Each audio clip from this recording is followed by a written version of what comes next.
السلام علیکم۔ آج ہم پہلی جماعت کی اردو کی کتاب موتیہ کا سبق نمبر 14 پڑھیں گے۔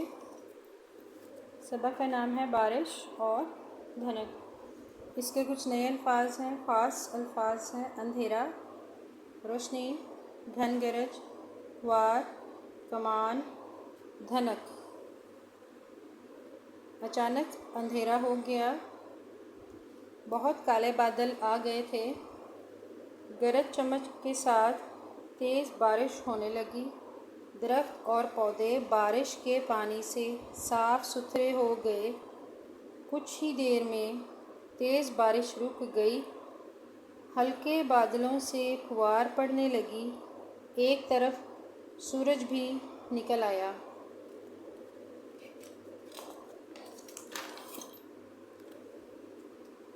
بچے باہر نکلے، آسمان پر خوبصورت رنگوں کی ایک کمان نظر آئی۔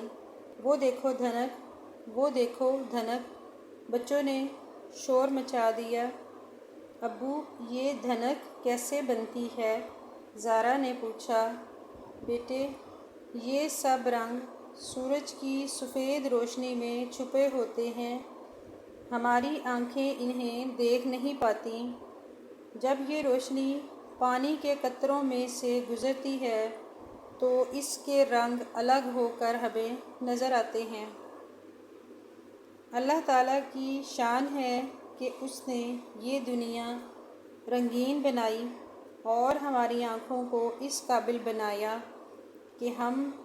کہ وہ ان رنگوں کو دیکھ سکیں۔ الحمدللہ۔ دادا جان نے کہا، چلو ایک کھیل کھیلتے ہیں، تم ان رنگوں کی ایک ایک چیز ڈھونڈ کر لاؤ۔ زارا فریج سے جامنی بینگن، لال ٹماٹر، نارنجی کینو اور ہری مرچ ٹوکری میں لے آئی۔ علی گلدان سے پیلا پھول اور الماری سے امی کا گہرا نیلا دوپٹہ لے آیا۔ سب ہنسنے لگے۔ امی نے کہا، اچھا اب آ جاؤ اور پکوڑے کھاؤ۔ سب نے پکوڑے چٹنی کے ساتھ کھائے، بہت مزہ آیا۔ باہر اب بھی ہلکی ہلکی فوار پڑ رہی تھی۔ اللہ حافظ۔